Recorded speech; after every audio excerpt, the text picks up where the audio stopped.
Welcome to Miramas. This place is a very good advert for being a BMW test driver, right? I mean, middle of Provence, 800 hectares, 40 kilometres of test tracks. We're here to drive this, the new BMW M5, next year's M5, and with me is BMW Works racing driver Timo Glock, who helped set it up. So Timo, the interesting thing about this car, maybe more than anything else, is that it's four-wheel drive, right? Yeah, absolutely. I mean, this is the first M5 with a four-wheel drive, and that makes it quite special. I kind of thought a four-wheel drive system on a big M car would sort of take the edge off, but the truth is, it's the exact other way around. The opposite, yes. And the really clever thing, there are several driving modes, and there's a four-wheel drive mode, four-wheel drive sport, and two-wheel drive, and then you've still got the M dynamic mode for the stability and traction control. Exactly. And you can still switch it all off. I get the impression that a lot of the tuning work went into that four-wheel drive sport mode. Yeah, it's absolutely. I mean, absolutely. The engineers at M did a fantastic job in.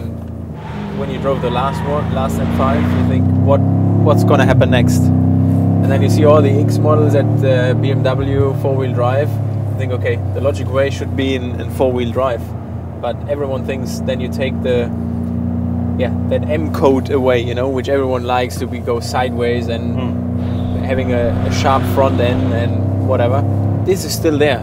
This is the magic on this car. This doesn't change if you switch from four-wheel drive to two-wheel drive. You still being able to drift and have fun, and even much more fun on the four-wheel drive than on the two-wheel drive, because you just have so much more traction out of the corner. But still, you just can play around with the car. You can just direct wherever you want.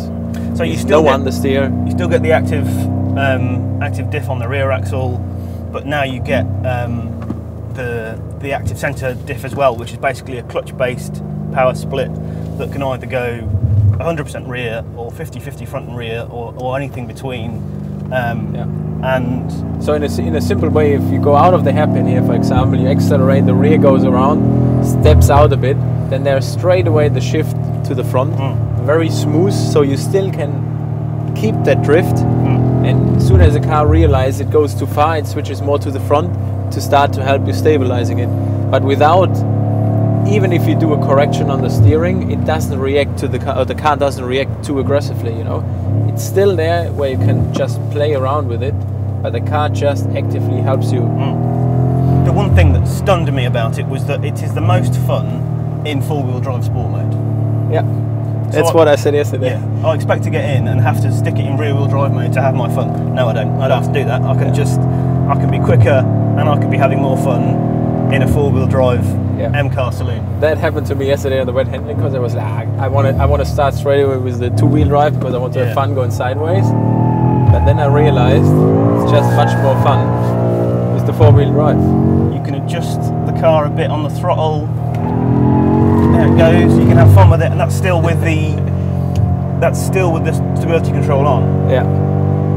So it allows you, you know, to have a bit of a drift and a play with the car without like this harsh cutting you have normally. And if we hit the M2 button right here and then confirm it, hopefully, the car will go into two-wheel drive mode, and then you've got a 600 horsepower old school rear-driven BMW M5, right? Exactly. Then you can smoke the rear tires like in the years before. Yeah, you can just drive it like a total idiot if you want to. And we don't do things like that. Well, maybe a little bit. But it's about authenticity, isn't it? You know, this still has to feel like a proper BMW M saloon, you know, and if it was just like a really sort of steady, you know, secure four-wheel drive, it wouldn't be authentic. It wouldn't be an M car. So this car isn't out till next year. I mean, BMW aren't saying a lot yet about exactly how much power it's going to have. It's going to have more torque than the current M5. It's going to be much quicker to 60 because of the four-wheel drive, so they're talking sub 3.5 seconds to 62 miles an hour, which is just mental, frankly. And it feels like this and the new AMG, those cars are just going to redefine what these performance saloons can do, because all of a sudden you have four-wheel drive super saloons that are so much more usable and so much quicker than they've ever been. It's nutty, mate.